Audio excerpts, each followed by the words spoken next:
Arratsaldeon denoi eta eskerrik asko etortzeagatik. Guraso izatea eta sorkuntza, zer ekarri gaitu hona eta zergatik gai hau. 21. mendeko bigarren hamarkada amaitzen ari da eta zergatik guraso izatea eta sorkuntza gai hau, bi gai horiek lotzea. Behar bada izango da, azken urteotan plaza publikora, kontzeptu bat sartu dela indarrez, eta kontzeptu hori da zaintza. Batez ere feminismoari esker plazara etorritako kontzeptu data, eta horrek ere ekarri du, gogoeta bat, sorkuntzaren mundura, literaturara, musikara, komikigintzara, eta antolatzaileek pentsatu dute, argian gai interesgarria izan zitekela hemen jorratzeko. Historikoki aita izatea ez da oztopo izan artista izateko. Ustera ama izatea bai izan da oztopo artista izateko. Emakuma bera izatea askotan edo gehienetan ere oztopo izan da artista izateko. Ez behar bat nahi dugun beste, baina, zan liteke, eta toki batzutan, edo gizarte batzutan, hori aldatzen ari dela, bizkanaka. Eta horixe, euskal sortzaileak ere badira guraso, badira ama, badira aita, ama biologiko, ama bigarren, denetariko guraso motak dauzkagu. Eta jakin nahi dugu, nola kudatzen duten, beren sortzen lana eta guraso izateak kartzen dituen, arazo, kezka eta abarrak, nola kudatzen duten hori. Eta horretarako ditugu 3 gonbidatu, 4 izatekoak ziren, baina azkenean Landergarrok izango du etorri, arrazotxo bat izan du azkenen momentuan, eta uste dute sobera moldatuko garela 3 hauekin. Lehenengo Katix Agirre daukagu, 1981 Gasteizen sortua, ikusentzunezko komunikazioan doktore da eta Euskal Herriko Unibertsitatean irakasle. Aurreta gazte literatura egin du, baina batez ere helduen literaturan da ezaguna, narrazio liburu 2 dauzka, Sua falta zaigu eta Habitat, eta harrigarriki azkeneko 3 urteetan 2 eleberri egin ditu. Harrigarriki, gero azaltuko zergatik. Atertu arte itxaron batetik, eta azken egunotan atera berri duen, hamek ez dute, txesku hartan hemen dutxe daukateta, hamek ez dute. Eta, bete-betean, liburu horretan jorratzen da, gaur honetan jorratuko dugun gaia. Birkite Alonso, Gasteiztarra da Birkite, Bilbon bizizara. Bai. Musikaria, Eoran eta Red Carmine, ez dakit nola esaten den, Red Carmine izeneko taldetan partaide eta sortzaile izan dakoa. Etapa hori bukatu eta ama izan zen, 2 umeren ama. Eta gero, berriz, hasi da bakarlari gisa. Gero izan dugu nola izan den prozesu hori, eta bere disko horrek hemen du izena, atxegabe. Eta nahi badozu entzun, bat kanpen daukazue entzun gai oso osorik. Eta azkenik, Dani Fano, Donostiarra, 1978an jaioa, komiki gilea, ilustratzailea, bineta gilea ere bai, aspaldi, eta euskal komiki gintzaren aita bitxietako bat. Bera da, Xabiroi aldizkariko sortzailea eta zuzendaria gaur egun, eta Xabiroi aldizkaria da, gaur egungo euskal komiki gintzak bizi duen susperraldiaren zutabetako bat. Ez da bakarra, baina zutabetako bat. Baina, ez hori bakarrik, baditu bestelako album bat, Teleatoi eta Nubizi.0, eta, hemen Durangon dago batez ere, azken lanaetik, Miguel Marmolen 11 eta 1 jaiotzak. Hori esek, gaurko, zera, pertsolari entzate lehen eskatzen nuen txalo bat, eta orain ere txalo bat eskatu dut, aldez aurretik, zera?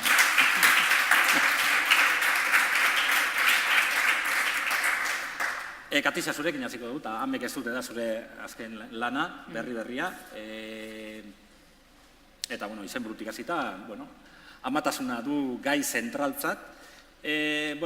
Ausartu gona desatera, iruditzen zait, zure lan honetan badagoela erronka bat, ama izan zara azken urteotan, idazlea bazinen, eta ez dakit iruditu zait, liburu honetan badagoela erronka bat, batetik, ama naiz, baina idazlea ere bai, eta demostratu egingo dut.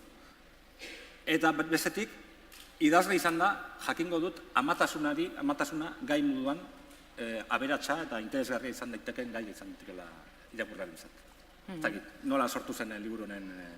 Ze gainera, uste dut, liburu erdia eginda zen eukala, Zubikara izarria irabazi zuen, Eta liburu erdia osatuta zen eukala, bigarren aurra jaio zela.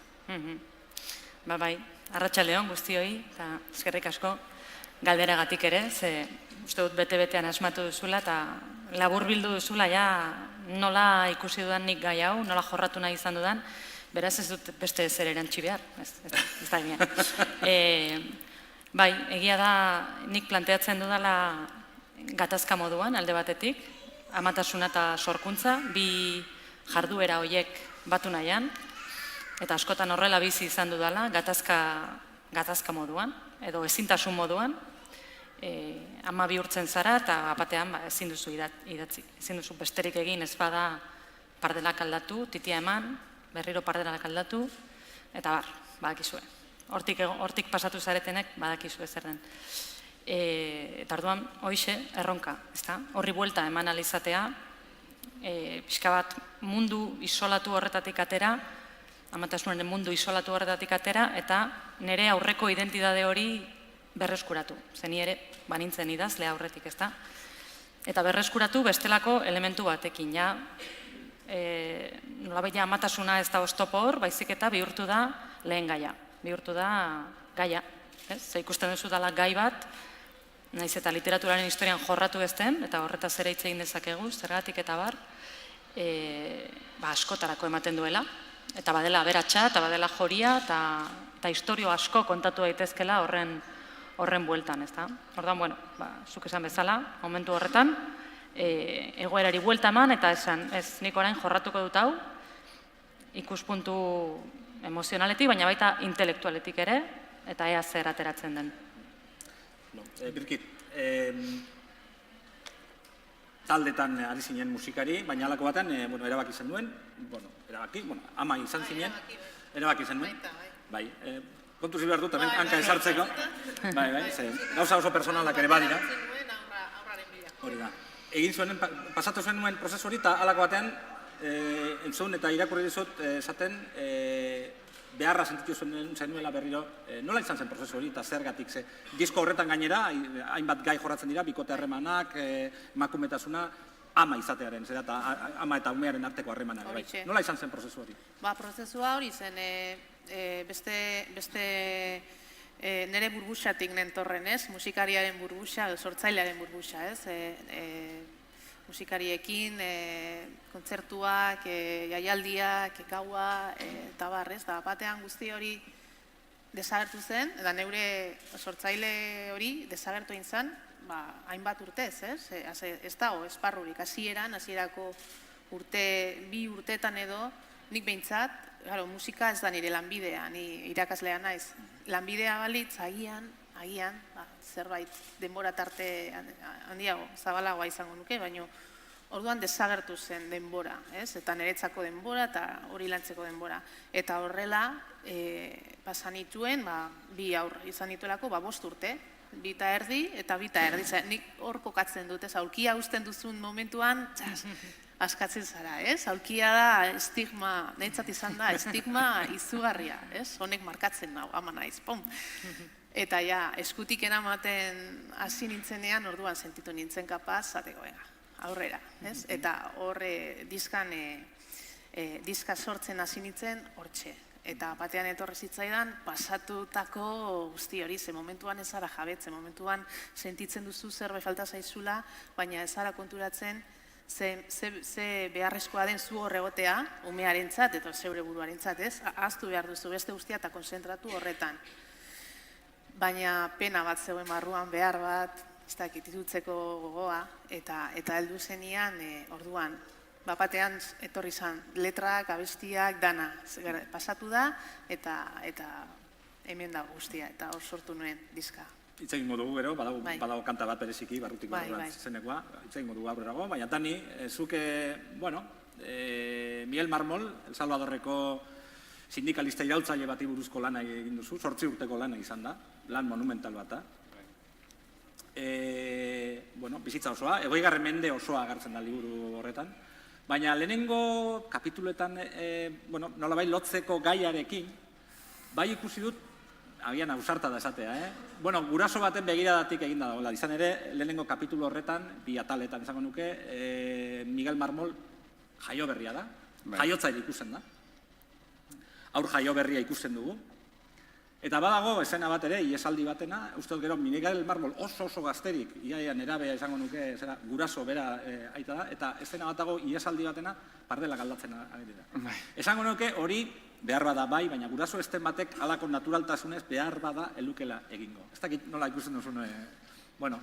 Ez dakit, ez dut asko pentsatu horri buruz, ze berak, Miguel Mármol berak, ala kontatu zion Roque Daltoni, ez? Bera, iesi zijoala, sartu zala etxera, mozorroturik, polizia zeko zain etxea inguratuta, mozorrotu duintzan, sartu zan lehio batetik, eta ikusizun aurra kaka egina, eta hasi zan aldatzen, eta egin zuen, ez?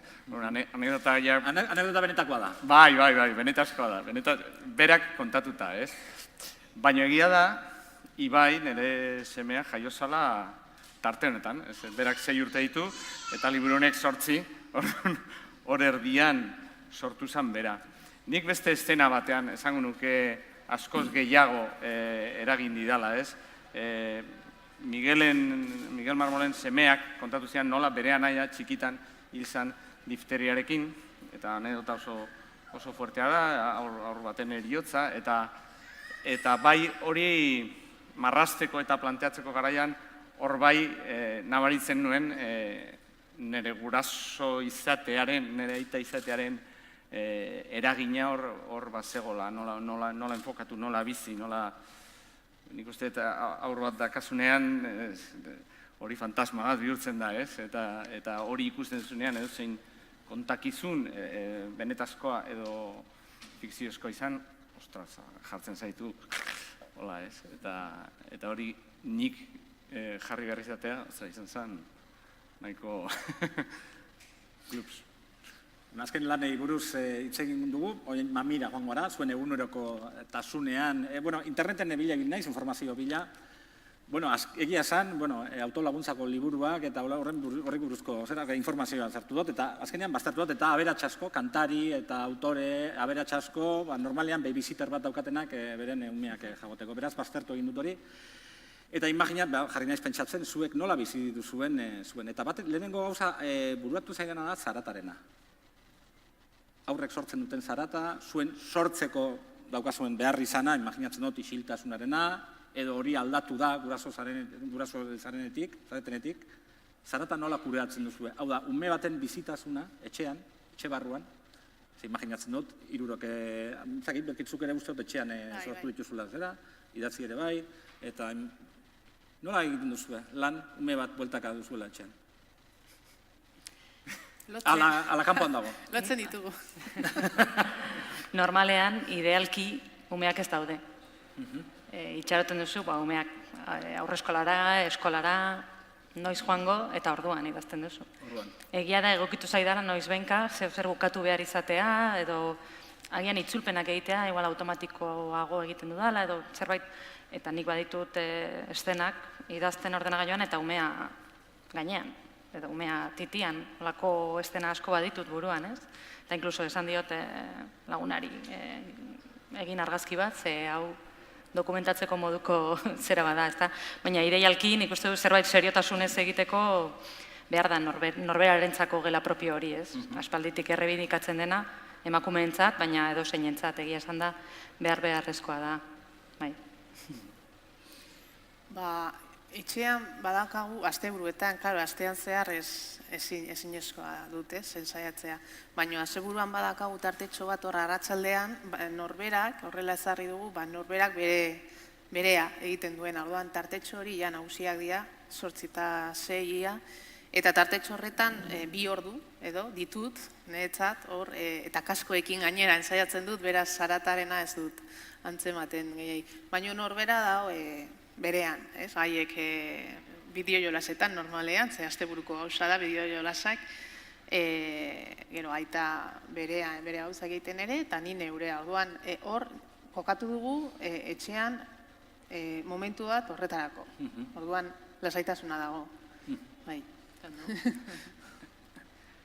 Nik, oso bi lan ezberdin tokatzen zizkit egitera. Hiru. Xabiro koordinatu, hori, ez dakit, fanfarre batekin ere, indezaket, mailak bidali, ez dakit zer, pa. Ja, gidoia idatzi, hor beste konzentrazio bat behar dut. Eta marrazten berdin zait. Durango marrazten gaizu, jendean aurrean, ja, berdin zaizu, hor, ja, sendatuta zaude, edo badezu antidotoa.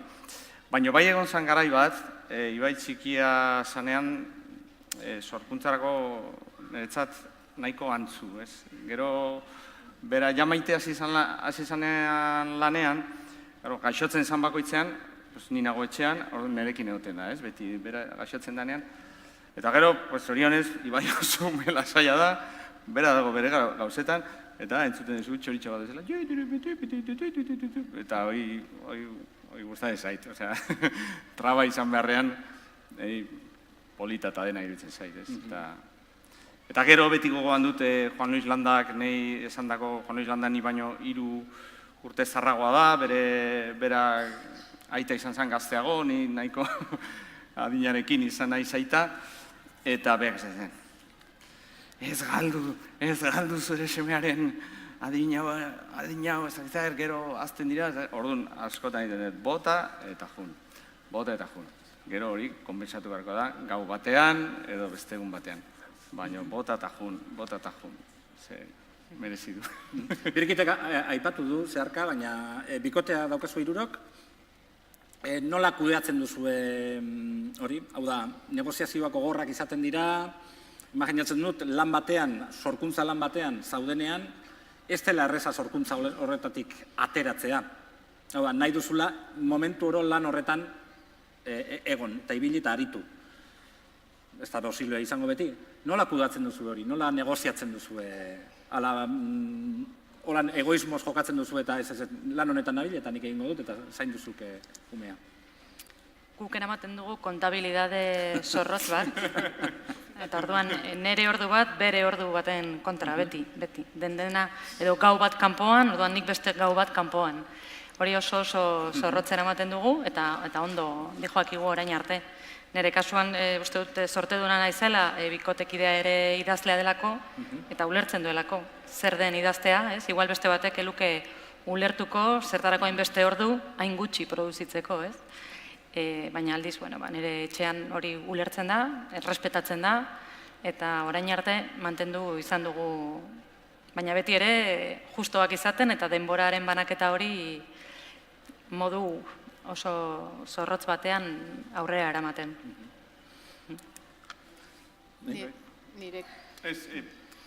Nire kasuan, nire bikotea irakaslea da. Orduan berak baditu bere ordutegi oso zehatzak, ez? Orduan hortaza bera han ikastoan dagoenean, ni etxean ari naiz, eta normalea, adibidez honakoak, berak asteburuak libre ditu, ez baditu zuzenketak egin behar eta gauza guzti horiek, eta hor moldatzen geha, baina nahiko bateragarriak dira, ez? Eta nik, adibidez Miguel Marmorekin zaitu naiz, esprintatzen nahi zuzen oporraldietan, bera libre dagonean, horra proietzatzen dut, eta nik esprintatzen dut.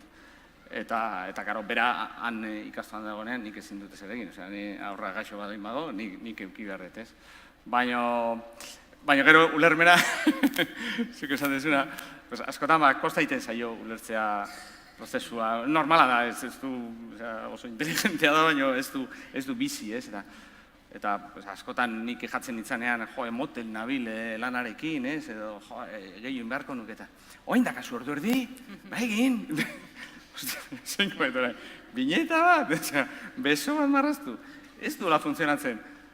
Ez dakit, nik zuzendu ezaket, azterketa bat, 2, 3, 4. Bueno, hor, bai izaten dira, solako talkak, baina, Gauza oso inmediato bat, artistak ere persona zarete, eta familia ere badaukazue. Laguntzarik izaten duzue? Zuen familia zenide, guraso, edo nebarre edo... Eta zenbateraino laguntzen dizute, o ala ez, alagorik ez daukazue? Zu Bilbon bizi zara eta Gasteiztarra zara. Hori da, bai.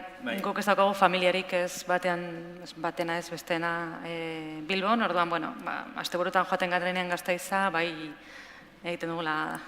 Tori, hemen daude bilobak eta joten gara bueltatxo bat ematera asko ez ere, ez dugu abusatu nahi, baina ez, eta bai hartzen dugula hori faltan, ze gero patiora zoaz eta ikusten zu hor aitit eta mama pilo bat, eta nire kasuan beti gara gu, ez da. Ni bai, noski, kontzertuekin, da bai, edo aitarekin geratzen dira, edo ama maititerekin, nire gurasoa kanpoan bizia, bere gurasoekin geratzen dira, eta bai, aita etortzen danean nirekin, haiekin, eta hola. Eta laguntzan dira da, ia da, eskertu behar diegu. Ni saiatzen naz gehiegi ez eskatzen. Astean zehar behintzat ez bada behar, ez dut eskatzen, porque badakit haientzako oso gustora daude umeekin, baino saiatzen naiz gehiegi ez eskatzen. Baina bai, ezinbestekoa da laguntza hori. Irakurri zut Birkit zuri, zuretzat oso garrantzitsua izan dela, hirurogetan bizitzarete hirurok, errealitate linguistiko jakinetan, eta irakurri zut zuretzat oso garrantzitsua izan dela, ume bat izatea, ari euskaraz egiteko eta euskarara nolabait itzultzeko. Bilbora joan jenitzenean, nire ingurua gehien bat erdalduna zen.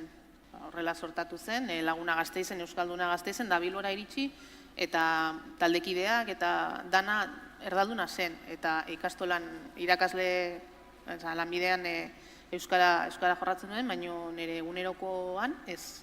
Eta honek lagundu dit pilo bat. Ikastolarekin harremanean jartzen zara berriz, zumen haiekin hitz egitea, orain euskaraldiarekin asko ikasi dugu, elkarrekin, eta egia da, hizkuntzari, ez hizkuntza bakarrik, gizartaratu egin nau amatasuna. Zen eure, esan bezala, ni gaztetan borrokatu zuen guzti hori, gero, heltzen da momentu bat, 30 urtekin edo, heldu zen momentu bat, barrura edo kanpora edo barruregi begiratu nuela, eta alde batera utzi nuen pixka bat gure kultura, gure euskalduna, gizartea, dana. Eta aur bat izateak behartzen zaitu, zorionez, horri buruzko guzti hori hausnartzea berriz, konprometitzea, gizarte hobe bat nahi duzulako beraientzat, mundu hobe bat nahi duzu beraientzat, eta izugarri, zoragarria izan da. Hori, murgildu hain naiz berriz kulturan, hizkuntzan eta atezbe gizarteari buruzko gatazketan eta emakume bezala tokatzen zaidan horretan eta asko lagundu du horretan amatasuna. Beste modu baten ere izaleike, ez bakarrik aurrak izanik, baina nire kasuan horrela tokatu zait, gizartatu egin nau amatasunak kasu honetan. Gizonezkoari galdetuko diot. Imaginatzen dut, zuek ere bai, hitzaldi, kontzertu, abarrak egiten dituzula, baina zuk ere koordinatzailea zara Xabiroin, bilera asko egiten dituzula, egileekin alkartu, hitzalditare joango zarela. Umeak txiki direnean errudun sentitu zara, etxetik alde egitean? Imaginatu bolada luze batean, saio asko dituzula, eta... Ez, errudun ez. Pena, dizkuten ez. Galtzen dezu zerbait, ez? Lehen, askatasun edo goxotasun gehiagorekin alde egiten nun. Lagunak usten nun edo bikotea, baina ezberdina da. Eta orain, gaueko tarte horiek, musu eman, ez dakit zer, hori galtzea, goizean esatzen den, hori galtzea, beste indar bat du, ez, baina errudun ez, hortan lan honekin tokatu zait, Salvadorrea jotea. Bai lana prestatzen ditzenean, bai orain aurkezpenean. Eta ez, badakit nire lanaren zati bat dela, ez dakit, eta pentsatu nahi dut, nire lan egite horrek, nire zoriontasunean eragiten dula, eta hori bere gana ere heltzen dela nolabait. Argi dago, hor momentu hortan ez nagola, baina errudunez. Gazisa, liburuan irakurri dut, personajea da, fikzioa da, baina ama horrek bai sentitu duela batzutan erruduntasun hori, ez da, umea utzitakoan eta bere jardun bestelakoak, hitzaldi batera joan edo kanpora etxetik utzi behar duen horretan, ez da, ama batengan hori desberdina da edo... Denetarik sentitu daiteke eta sentitzen da, sentitu izan dut erruduntasun alde batetik, baina baita Kristoren liberazioa, niretzako oso ondo gogoratzen dut, alabarekin, nagusia, noiz pasatu nuen lehenengo gaua kanpoan, ezta? 2015ko maiatzean izan zen. Eta zaurotzea joan nintzen literaturian parte hartzera, arratsaldeko saio batzen, eta jatzegoen bueltako autobusit, ordan hotelean geratu behar izan nuen. Eta niretzako izan zen, Kriston Liberazio oso ondo gogoan daukate gaura, zer egin nuen, karaoke batean amaitu nuen, ez dut esango norekin, baina euskal kulturako izen ezagun batzukin, eta orain justo txikiak 2 urte egin behar ditu, eta orain pasatu du lehenengo gaua kanpoan, eta ere izan da. Ez dut zer egin Madrilera joan naiz, bakarrik egon naiz, pizzeria batean afaldu dut, eta joan naiz hotelera 9:30, baina jakitea bakarrik egin alduen aldo, eta inorken induela esnatuko gauaren erdian, eta disfrutatu dut pilo bat. Horrekin esan dut, pena, agurtzen zarenean pixka bat, agur oize pena, baina gero nik ere badakit momentu horiek disfrutatzen, oso gutxitan gertatzen direlako, enaiz joan El Salvadorrera, eta izan da hori gau bateko gauza gehienetan, ez? Eta horregatik asko disfrutatu dut. Gero egia da, pendiente zaudela, eta WhatsApp bat, eta besteak esan dit, utzi WhatsAppak, utzi pakean hemen ondo gaudela. Eta holakoak gertatzen dira, baina liberazio hori ere errebindikatu nahi dut, eta liburuan ere gertatzen da hori. Erruarena hori landu behar du, ez da? Emakumeon artean, utzi behar dugu pentsatzeari erru desetute bar zarela. Bai, gero ikusten duzu gizonezkoa baduala, eta ez dizula ez da WhatsApp triste bat ere bidaltzen, ez da, pospozik dagoela, eta ondo egiten duela, gau batengatik. Beste gai sensible bat aterako dut, eta da ekonomikoa. Beste aho bat edo bi daude elikatzeko, kezkatzen zaitu, beraien etorkizunak, eta debaldeko lanei buruz hitz egin behar dut. Hau da, imaginatzen dut, bakarrik zaudenean edo ez daukasunean alako kezkarik, dirua, garrantzitsua da, nola ez? Baina ez dela inbestea. Aurrak izateak ekartzen du kezka ekonomiko bat, eta badakigu Euskal Herrian, debaldeko lanak eta asko egiten direla, eta musutruk, egin behar diren ez dakit, baina egiten direla bai. Horrek ekartzen dizue gero olako kezkarik, bueltan? Eta botatzen. Gai gordina da, baina niko. Ekartzen du, noski ekartzen dula. Ez da, nik nire burua bakarrik kudeatu behar nunean, bosta jola zitzaidan zeri bai esan, zeri ez, zer egin, numero gorritan gelditzea, eta, nahizuna. Orain ez, noski. Orain, baina, zorionez tokatu zaizkit nahiko urte batzuk nahiko egonkorrak ekonomikoki, eta orduan ezin du esan zer izango litzateken urte txarrak pasatzea aurra izan da, ez? Baina, ez dakit, nik urte desente daramatzat lanean, eta nire buruari aitortu behar diot, urte txarragoak eta hobeagoak izaten diala, baina gutxi gora bera, urtea balantzea kuadratzen dudala urtero, hortan ere lasaitu behar du nire burua. Baina noski ezberdina da, zure burua bakarrik kudeatzen dezunean, edo beste norbaitek zurekiko dependentzia ekonomikoa duenean. Gero badago beste kontu bat, eta da, hor liburuan ere jorratzeko aprobetxatu dut, eta da nolabaita, amei edo aitei, gurasoi orokorrean, onartzen zaie, adibidez, umea ustea haurtzaindegian edo beste norbaiten eskuetan lan egin behar duelako, soldatapeko lan batera joan behar duelako. Baina aldiz sortze lan baterako umea han ustea, beste nonbaiten ustea, azken finean produktiboa edo ematen duena ez dela hain produktiboa, hori egin ez dago hain ondo ikusia, ez? Usten duzu umea, zertarako zure hobira dedikatzeko, edo zeure gauzetan ibiltzeko, serioa ez den zerbaiterako, eta hor bai, adibidez nik eszedentzia bat hartu nuen amatasunagatik suposatzen zen, baina berez idazteko, benetan idazteko zen, ze umea ja eskolan zegoen, ja 2 urteko gelan zegoen, ez da? Baina, nik ez nuen hori oso argi esaten, nik beti ez, nik hartu dut eszedentzia umea zaintzeko, umea eskolan zegoen eta ni idazten, ez? Baina nuen horrela esaten, nolabaiteko nire barnean zerbaitek esaten zidan ez zegoela hori guztiz ongi, ez? Azken finean idaztea, nire hori, nire zaletasun bat baino etzen. Aldiz esatea bai utzi dut eskolan, ze, lan egin behar dut, hori edo zeinek ulertuko luke, ez da. Eta, ez dakit, hor nire gatazkatxoa. Bloke hau amaitzeko, beste batera pasatuko gara, proiektatzen duzue zuen artista izatea zuen seme-alabengan, saiatzen zarete, badakit oraindik txikiak direna, baina, musika jartzen, edo irakurtzen, pintatzen, zureak 6 urte dauzkaia, eta, egiten duzue olako proiektzio bat zuen seme-alabengan, etorkizunean, behar bada, zen artistik hori gara dezaten? Naita ez dute ditu, ez diet esaten ben hartu gitarra eta jarri. Baina egia da, nik musika entzuten dut egun osoan, etxean, beti da zerbait jarrita, kotxean, eta edo non, ez?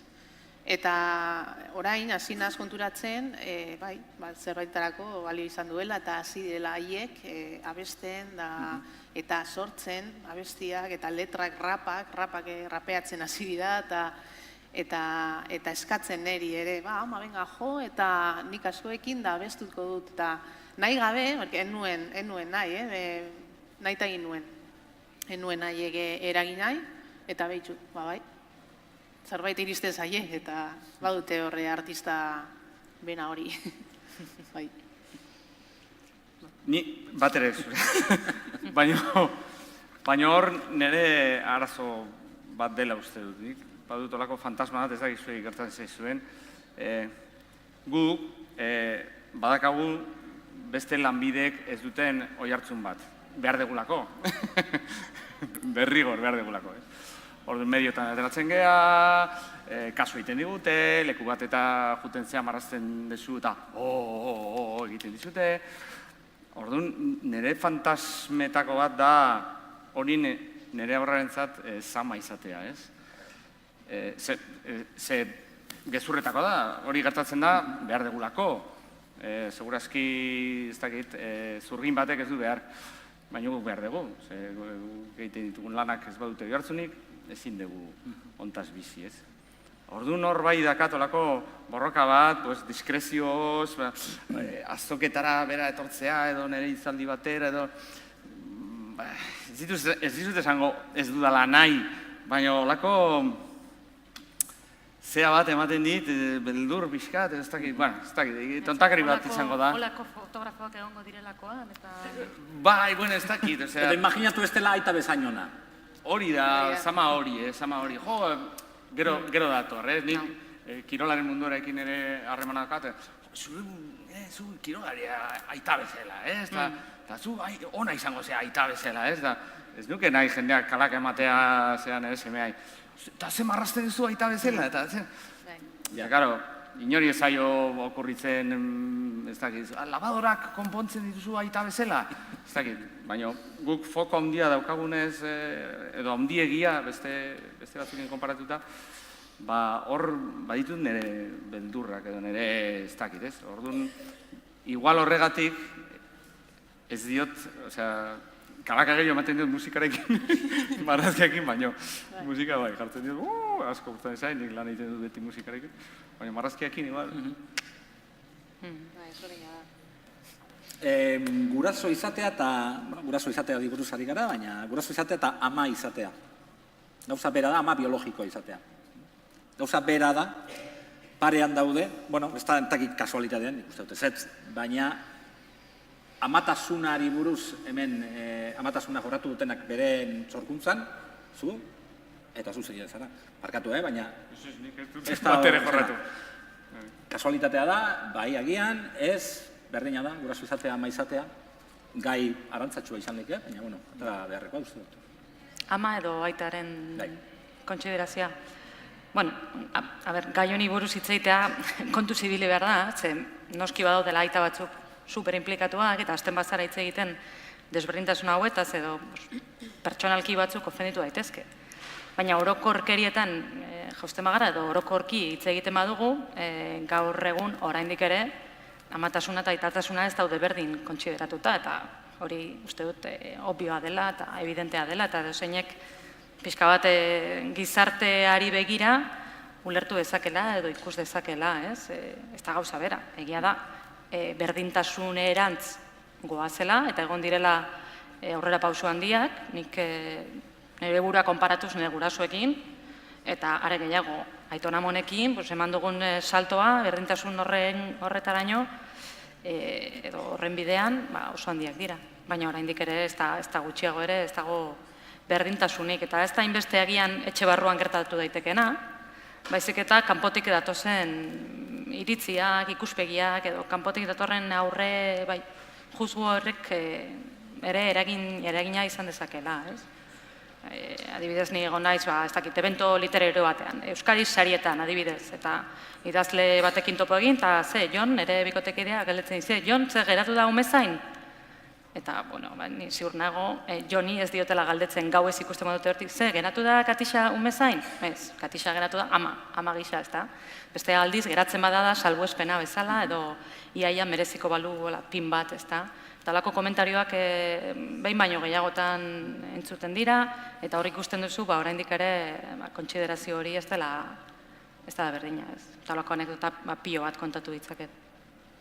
Nik beste ikuspuntua dakat, nik uste dut amarekiko harremana amaitzen dela, fisiologikoki amaitzen da edoskitzearekin, ez, titia ematearen, nik uste dut tarte horretan bai, badela, ezberdintasun handia.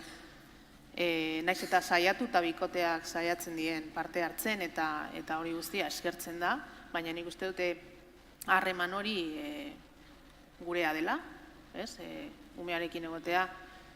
Ez dela gurea baizik eta bere sortzen dela, harreman hori naturali sortzen da, baina hortik aurrera, aitaren eta amaren arabera, bikotearen arabera, nik ezagutzen ditut aitak, nire bikotea bintzat, ni baino umezaleagoa zen, hautxozaleagoa zen, ni banaz umezalea, orain, baino hasieran, bera zen hautxozaleago, ni baino, bera zen ni baino amagoa, kako txarte ez dakit nola saldu. Eta netzat, alde batetik da hori, gizarteak nola ikusten duen, nola bideratzen duen, eta beste alde batetik pentsatzen dut gaur egun gure artean, bikote harreman horretan ez dela horren besteko ezberdintasunik ematen. Bai baldintzatzen du lan ordutegiak, izugarri. Berdin dio ama edo aita izan. Lan ordu gehiago egiten duena ez da egongo etxean. Nire kasuan ere hola da. Baina ez ama edo aita izateagatik baizik, eta nor dago etxean eta nor ez. Eta zenbat ordu ematen duen etxean batek ala bestea. Nik, uste, biekin oso ados nagola, ez? Bai zurekin momentu bat ditik aurrea harreman fisiologiko hori, eta gure kauzen gaina, nola ezin izan genuen titia eman, nik parte hartzen nuen zeratik, baina egia da harreman hori oso indartsua dela, beste zerbait. Baina egia da, Katixak esaten duen ere, komentario horiek eta parkea, bintzat nire kasuan, amazko zita dago. Bai, ez da gauza bera, ez da aurreko belaunaldiarena, eta bai, lanaren arabera izango da, baina, kasualidade izango da, baina, parkea, oraindik ere, amazko zita ikusten dut, orduan, nik uste dut oraindik ez dela berdina. Azkeneko blokean sartuko gara, eta Birkit zure kanta baten zati bat irakurriko dut, barrutik barrurantz zera. Unerik ez, etenik ez, zuretzat ziren gauak egunak, doinurik ez eta osorik ez, zuretzat ziren gauak egunak indar guztiak maitia. Eta orain barrua deika ari da, noan itxaron pixka batean, aurrean zaitut, niri begira, entzun doinu berri hauek, nireak dira, itzuli dira. Hau da, idatzi zen buena, itzuli zinenean sorkuntzara. Eta galdera da, irurontzat, ea guraso izeteak, sensibilidade berririk piztu duen zuenan. Topiko bat izan diteke, baina ez dakidenan nik egia dan, edo ez dan. Hau da, guraso izan eta gero nabaritu zuek zuen sorkuntza lanetan, ez bakarri sorkuntza lanetan, zuk eskatu ere egiten dituzu lanak, eskatzen dituzun zera, aur bezadotakoa dago, zata familia. Igarri duzue aldaketarik, alde horretatik, guraso zaretenetik, irurontzako. Aldatzen zaituen esperientzia bada, erabat, eta arlo guztietan, eta noski, zure sorkuntza lanean ere eragina izango du, ez? Baina, zaila da jakitea exactamente non eragiten duen, edo agian umeri gabe ere adinaren poderioz aldaketa hori gauzatuko zen zugan, ez da? Ez dakit egia da, sensibleago bihurtzen zarela, adibidez, umeen historioak entzuten dituzunean, ez? Berri lazgarriak entzuten dituzunean, umeenak, horiek eragin handiagoa dutela zugan. Eta baita ere, zeure denbora beste modu batera erabiltzera ohitzen zarela, ez?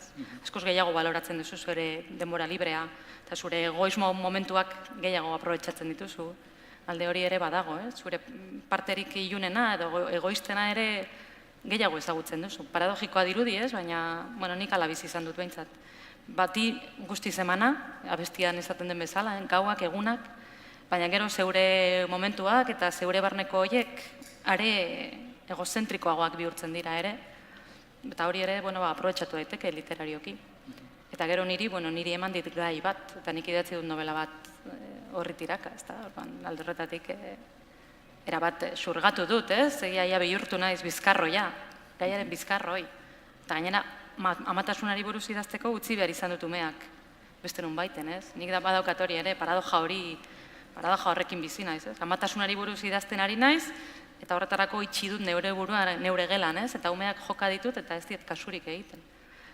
Holako kontradikzioak eta neure barneko kontradikzioak eta alde ilunak eta alde ilun eta argi ilunen joko hori asko hobetu ezagutu dut. Ikustu dut neure gaineko jakinduria hori edo ezagutza hori, hobe esan da, askoz garatuago daukadala orain.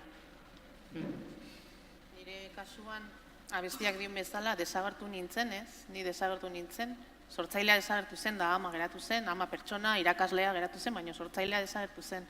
Orduan, zuzenean ez du eragin, amatasunak nigan edo aurrek nigan ez dute zuzenean piztu olako sormen berezirik, baino ama izateak eragin duen desagertuta sentitu nintzenez, eta desagertuta ere emakume bezala, gizartean esan bezala, aulkia eraman nuen bitartean, ni sentitzen nintzen ikuste zina, ez duzu bestetarako balio, horretarako bakarrik. Eta kriston amorrua eman zidan horrek. Ni neu naiz, berdina naz, orainen dago sortzen, baina ni naz, orduan amorru guzti horrek, eragin zidala idazteko, pizteko, argi hori, edo, zu hori. Eta hortzea adierazten dudan bezala, hemen nago, autoafirmazioa. Berreskuratu, itzuli naiz, eta itzuli naiz are eta indartsuago, are eta gogorrago, nire mugak ezagutu ditut, fisikoak, mentalak, emozionalak, danak. Eta berriz diot, honek ez dizu bakarrik amatasunak ematen, beste esperientzia asko dauz hortik ematen zuna hori, ez? Edo nor zaintzeak ematen dizu hori gainera. Aita, edo gurasoak, edo ikasleak, pazienteak, edo nor zaintzeak bidatzen zaitu esperientzia horietara, ez mugak, ezagutzean, emozionalak, mentalak, eta bar.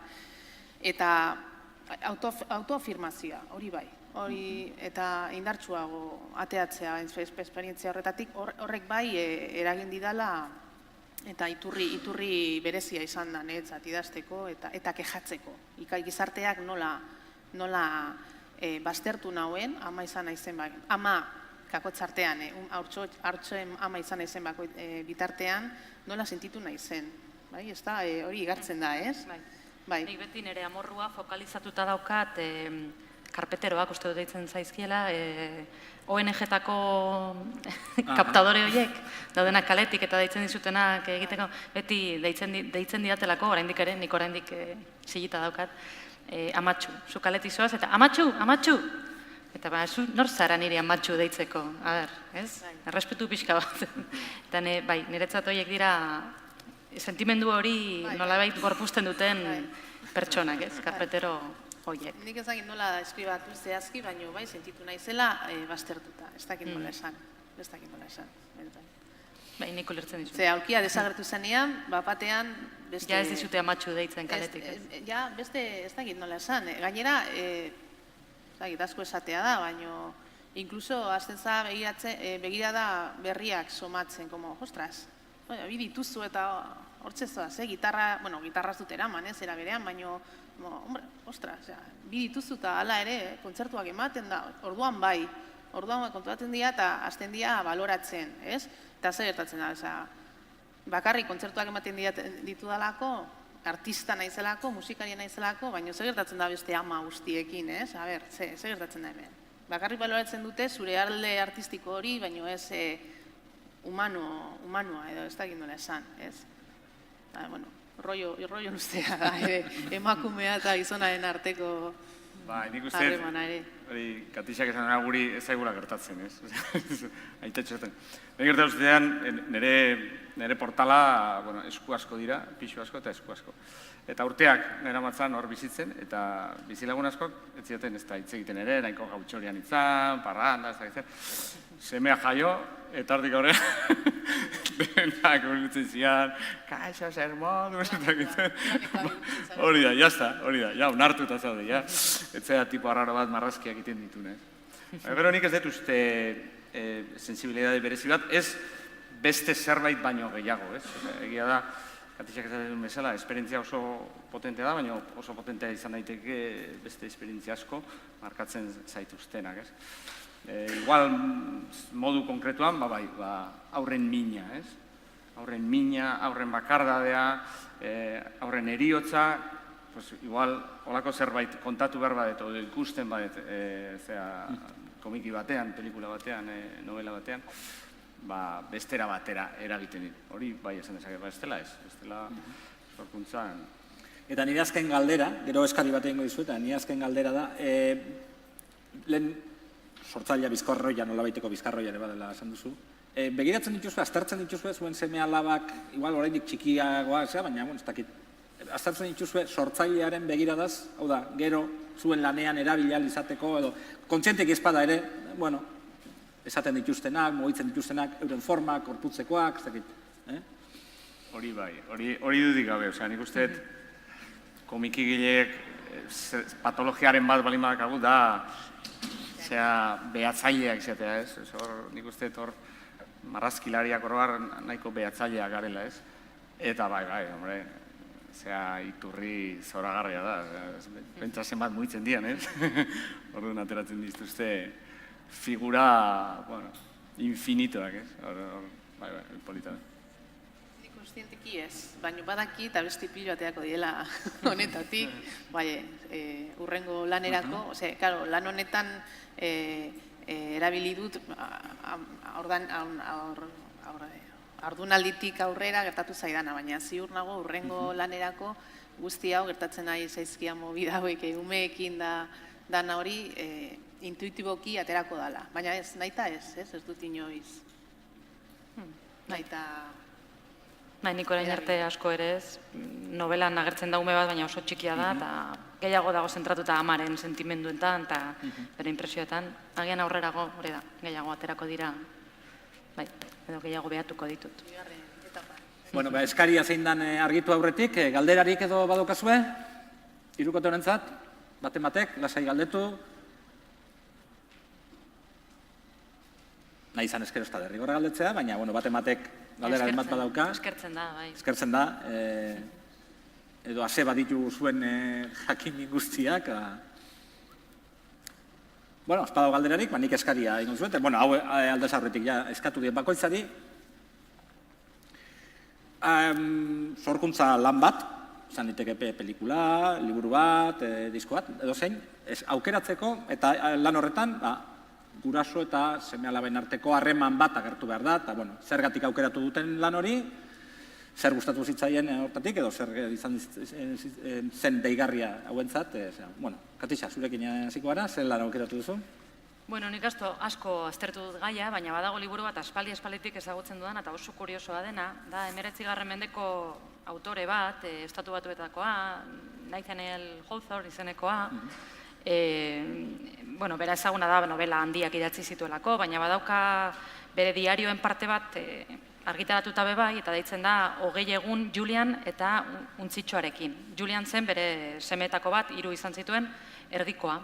Eta orduan kontatzen du, imaginatu behar duzue, 19. mendean, Estatu Batuetan, oraindik egiten ari zen Estatu Batu horietan, Massachusettsen, uste dut zala, bere Andrea badoa alaba nagusiarekin eta alaba jaio berriarekin badoa amona bisitatzera.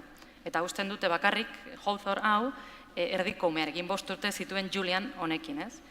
Eta orduan, klaro da, oso kuriosoa, Hawthornek egiten duena da, diario bat idatzi 20 egun hoiei buruz.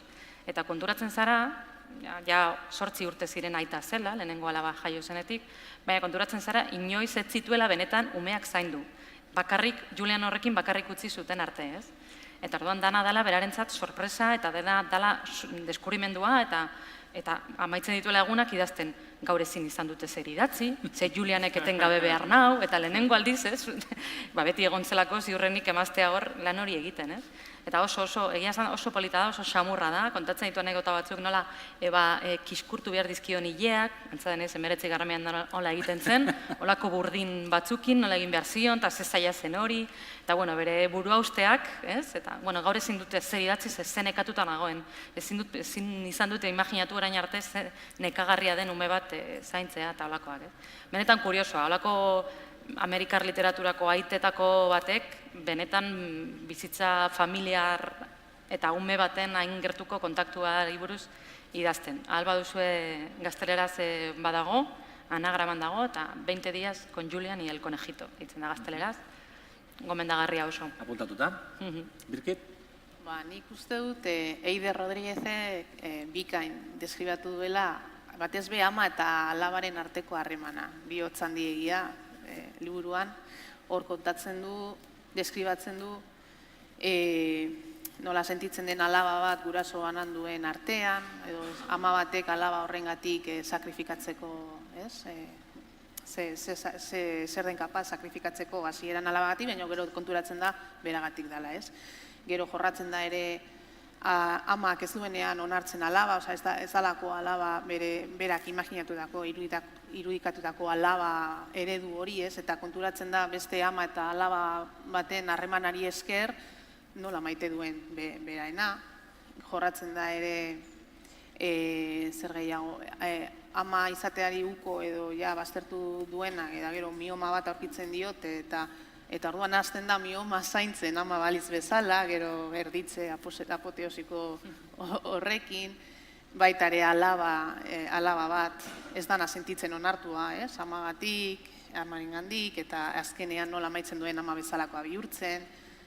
Oso dana dira, ipuin guztiak dira amaierakoa ere, ama burua galtzen hasi da, eta horre uste duzu nola maite duzun, ama hori, eta baten bat utzi dut, ez dakiz zenbat izan ditu da, baina 6etan agertzen da gurasotasuna eta gehienetan alaba, neskaren irudia eta erabikaina. Bihotzon digia eta... Deskribatu du. Osa, aukera endogamiko hain dut.